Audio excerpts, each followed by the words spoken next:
Welcome back to Painting with Yuk-Sem. Today we're going to be painting a monochrome rainy day, and I'll be showing you what brushes to use, what colors, tips and tricks on how to get the desired effect.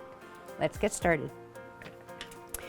So the background today is going to be just using black and white, and then we're going to add splashes of color, red and orange, yellow and blue, in order to really pick up some of the details afterwards. So it's going to be a rainy day with some trees and a little bit of a cityscape. So the monochrome is something that can be daunting because there's no colors to play with. So you have to play with what you have. So the way that I'm going to go and start this is I'm just putting in some patches of white where I know that I want it to be a little bit lighter. And it's going to be a little bit more abstract, so I'm not too worried about what placement it is or where I'm getting the paint just yet. So now I still have some white on my brush, and I'm going in and I've grabbed some of the black. And I'm just going to start blocking in some of the areas where I want some of the color. So in the background, I think on the back left, I want to have some trees, a tree line. So that'll be where I'm adding the black mostly to it. So I'm keeping my brush strokes really loose, which means I'm not worried about the direction of them. It's more or less just trying to get some color and making sure that I have the coverage on the canvas. By not washing my brush, what ends up happening is that there's still some of that white, there's still some of the black, and it'll give kind of that mottled effect without too much effort. And that way I don't have to worry about what color I have to go and get or where I'm putting it just yet. So I'm adding. The one thing about doing an abstract background like this is that if you go over the same spot too many times, because you only have black and white, or if you used white and blue, or like with just the two colors, is that if you keep on going over it, it actually just turns into a little bit more of a unified background. So one of the things to remember is that when you're adding those brush strokes, try, even though you're getting coverage on the sides, you're going to try hard not to go over them too many times so that you still get some of that different areas of color when you're coming in and adding them. So once again, just some of that black. Over here, I'm going to add a black line, and that's going to be an area of sky.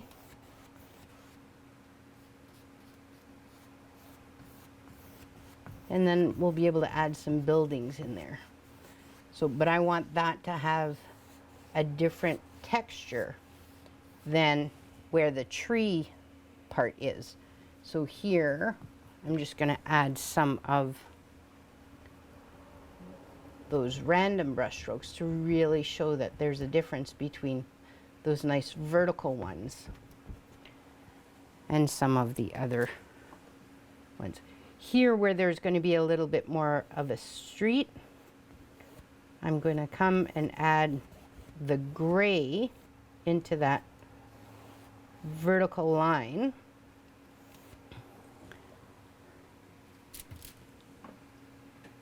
To mark out a little bit more of what I want for this to end up. Here we're going to go for a bit of a sidewalk. So I'm just bringing that diagonally, and you can tell the vertical here, vertical, diagonal. The brush strokes on this one is really what's going to start making the composition and the picture come together. The last piece that I want to do is the road here. And that, because it's wet, because it's raining, it's going to be one color again, but I want it to be horizontal because the water and the road, in order to get that feel, is always a nice horizontal level line. So I'm going to add in some of that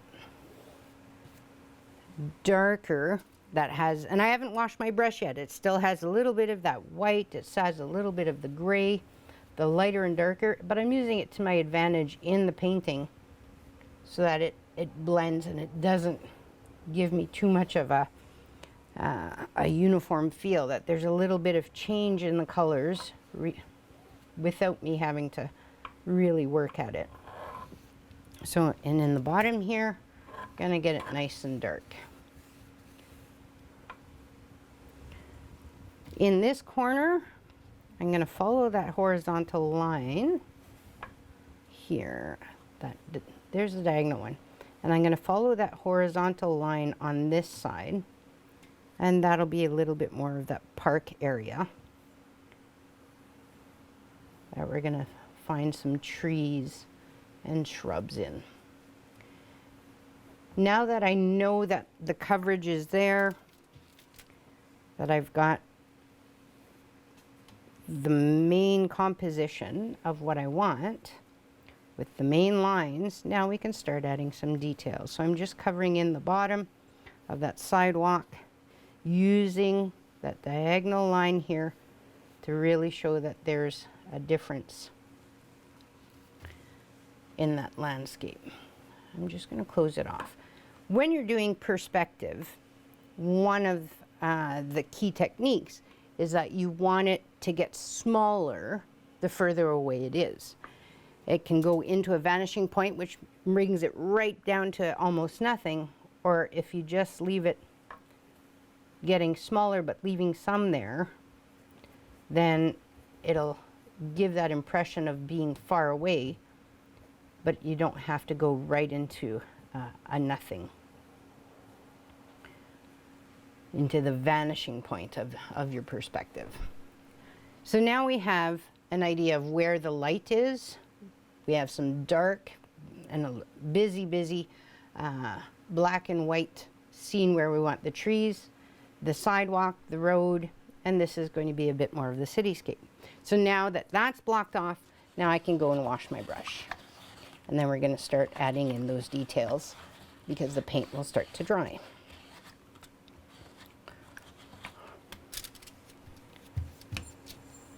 So I'm going to go in, and to do the tree area up here, I'm using the round brush.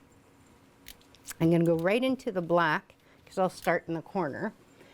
And I'm going to start going in with little strokes to get the idea of a tree.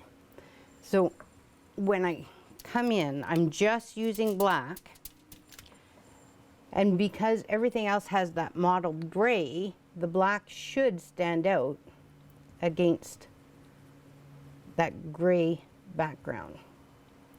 So I'm using my brush, and instead of just going in the same brush strokes, I'm turning it as I go, and that allows me to get different shapes and sizes for those trees and the leaves. So I'm keeping them in clusters to show that maybe that's the one tree.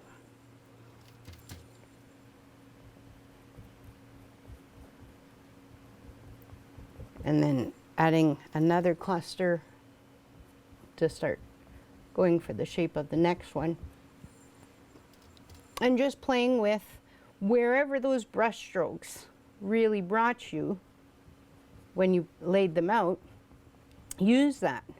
So here there's a nice area of light, so I'm going to just go on the edge of that with the black and make sure that I get that nice silhouette of the bottom of that tree. And then same with that one here. So you get that you're using the light area that you painted before and putting the black to really give that contrast.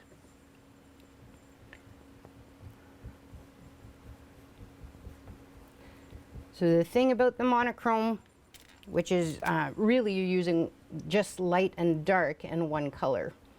So if you wanted to do like a blue monochrome, you would use only blue from light to dark. So this is the black and white version of that.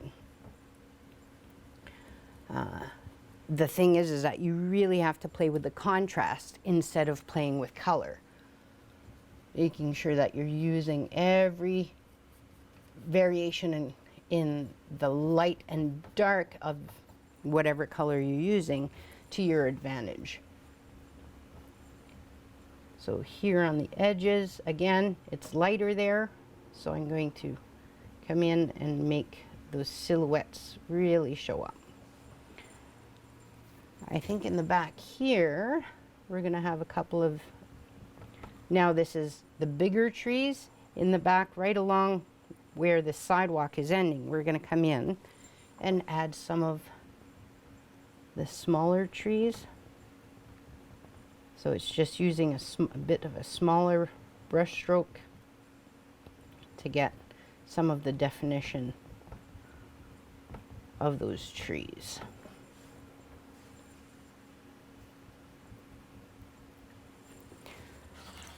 Now that the black is mostly done, I'm going to wash off my brush because we're going to do the same thing in white. And now we're going to highlight. Because our light source is coming from here, I want all of the light to be shining on from here towards there. So I don't want any of the light to be on the back of that tree. It's going to be always on the right-hand side of whatever clump of trees I'm doing. So I think I'm going to change to a bit of a smaller brush, just so I can get a bit more detail. So I'm using the smaller brush with some white, and I'm going to start where the light is.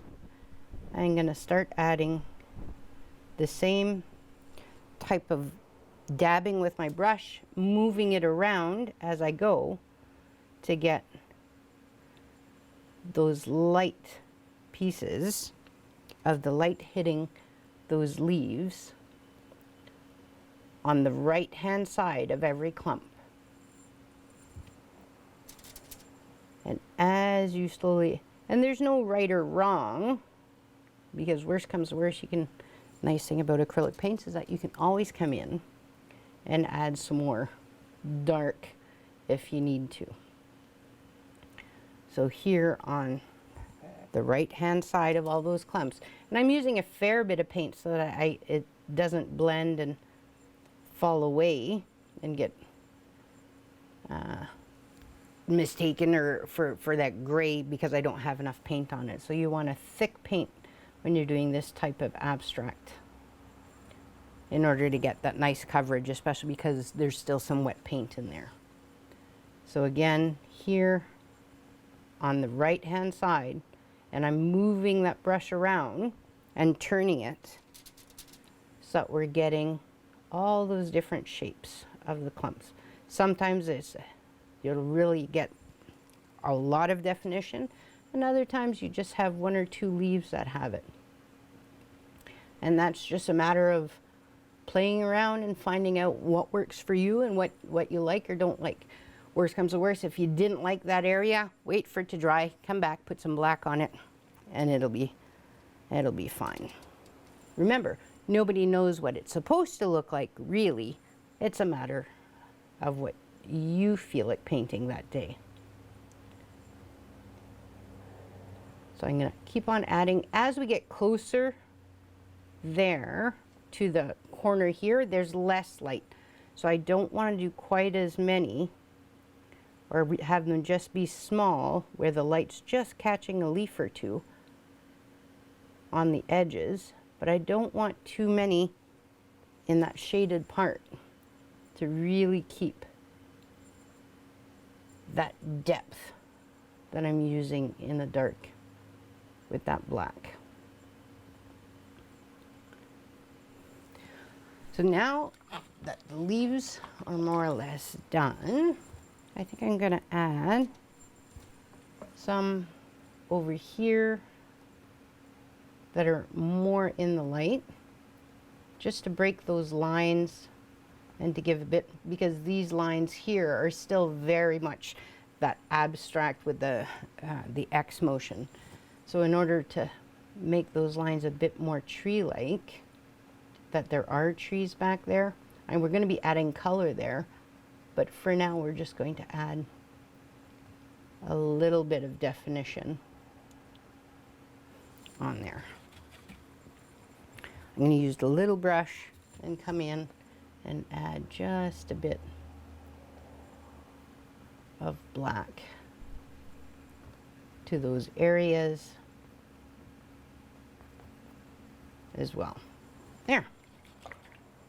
Now we can go and start adding the details of the trunk. So with the same brush, just getting the black. Here, this is where one of the trunks is. So again, we're going to play with perspective and contrast. So the perspective is that they should all be following this diagonal line. So any trunk that's closer is going to be bigger. And then as we get closer to the vanishing point, which is further away, they're going to get, this one's starting here, we're going to follow this diagonal line. And your trunks are slowly going to get thinner and shorter as you keep on going.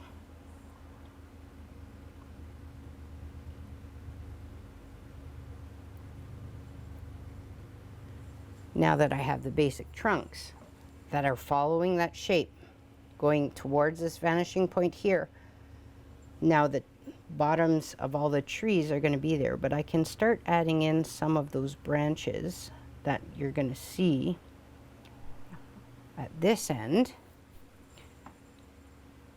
where the tree splits, and you're getting a few more branches. As you go further away, you're going to see less and less of them.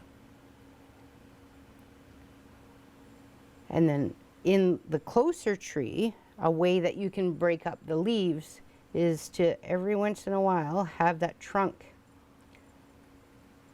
come through on one of the light areas, so you're showing the contrast, but you can also put some of those branches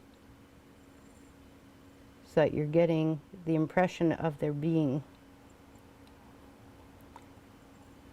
some of that tree that's continuing. Regardless of how far away it is, you can just add a little clump of leaves and add some of those branches right on top. You don't need to wait or to do them first. You can add them in between the clumps, and then that gives you a really nice way to differentiate where your branches are, where the trees are, and that this area is actually that tree. Now that we have those, I'm going to come in with a little detail brush and with the white, because now you're just using the white and the black. So with the white, I'm going to come in, and on the right hand side of the trees and all those details, I'm just going to add a really thin line of where the light is hitting that side. And this is just a matter of practice to really see, to get, okay, where is the light going to hit? And try and get it on the same right-hand side of your branches, the right-hand side of the trunk, because the light travels in that straight line from here and it's not going to hit from in the back there. It's not going to hit there very much. So by adding just a really thin line, you end up getting a really nice definition of that tree line.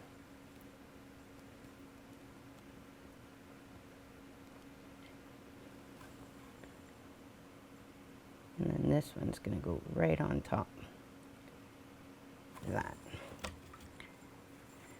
Like I said, it's a matter of practice of what branch do you want to go in front of the other one. So this one's going to be, because it's the tree that's in front, it's going to be dark.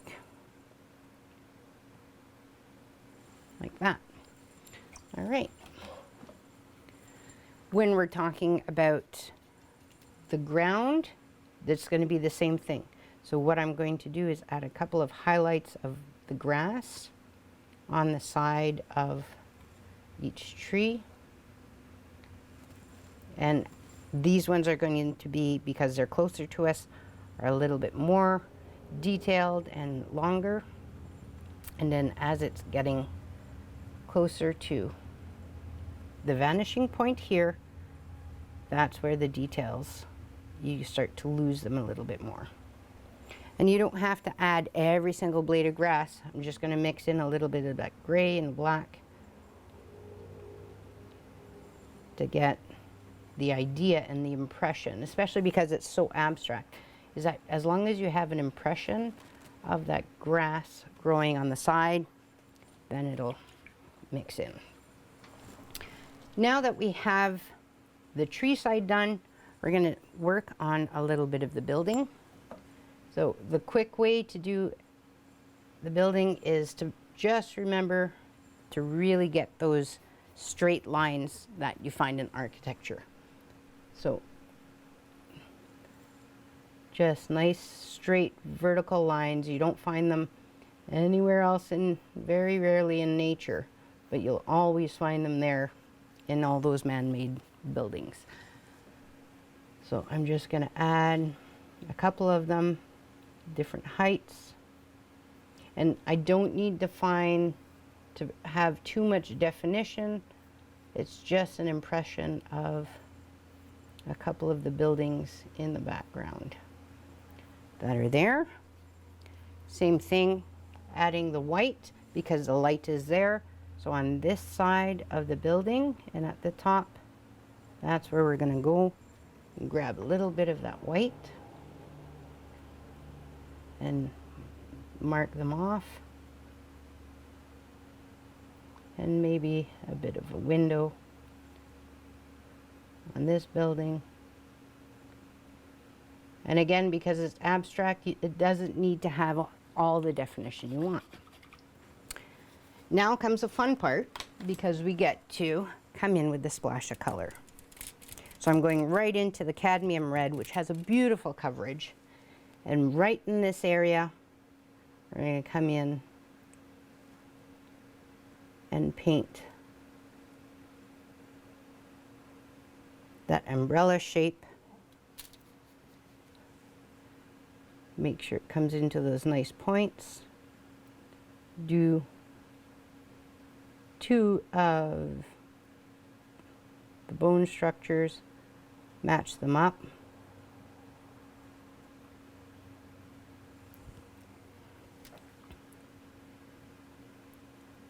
Fill them in.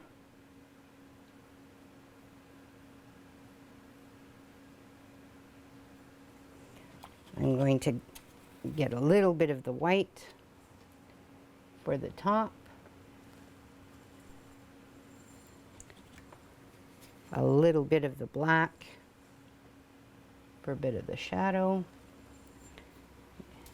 and this side of the umbrella. The nice thing about the silhouettes of a person in the rain is that you can just use that black. So here we're going to make someone walking, so we're going to have that head and then go into a triangle for the body. Make sure you add a little bit of neck, and then we're going to make a raincoat coming down. Fill it all in black, the joy of silhouettes. Make a little bit of an arm. This one here holding that umbrella. Come in, add the legs that are walking.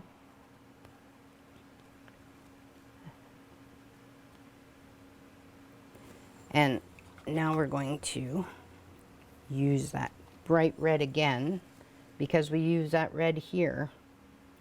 What we're going to do is come in and make her boots. that bright red as well. On the side of those boots and in the back, we're gonna go grab a little bit of that black, add in the shadow.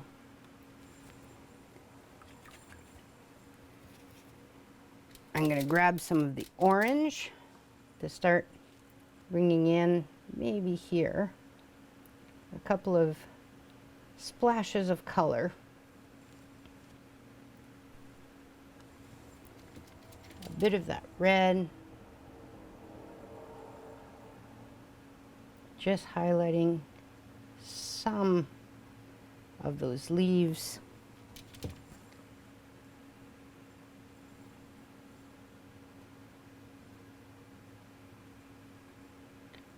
And then maybe a bit of red on the side of her rain jacket.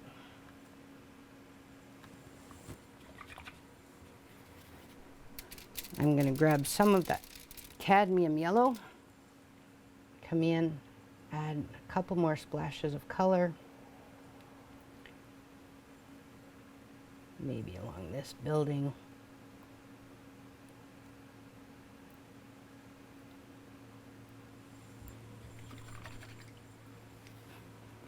That nice bright blue, and get some water in there.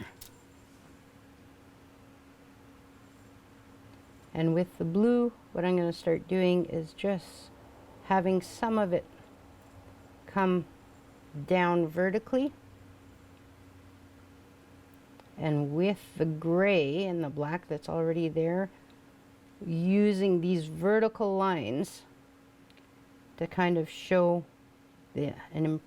just a bit of a hint of that rain that's coming down.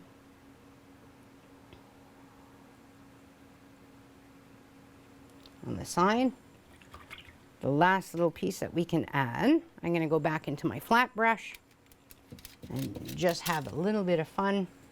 Where's the reflection of the boots and the umbrella?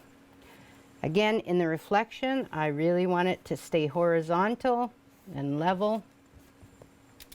And then just a bit of reflection from the trees, add some of that orange.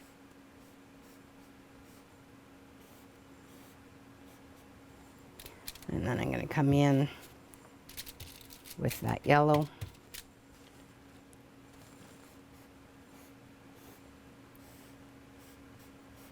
And maybe a little bit of a reflection of that building right there.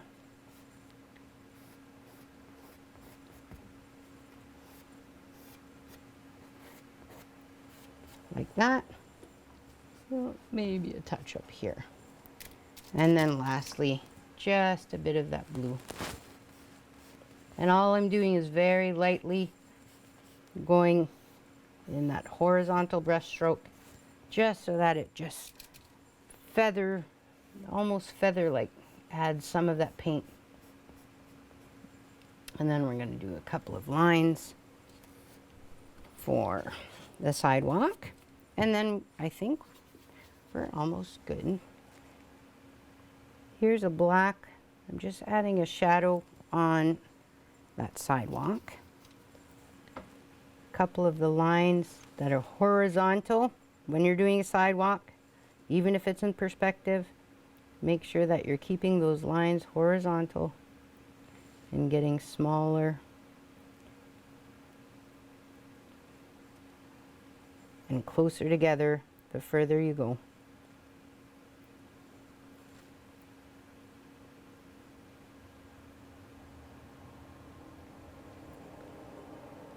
Just going to add a bit more of that shadow, and then just like that you start having the impression of the rainy night with just the black and white with those splash of colors.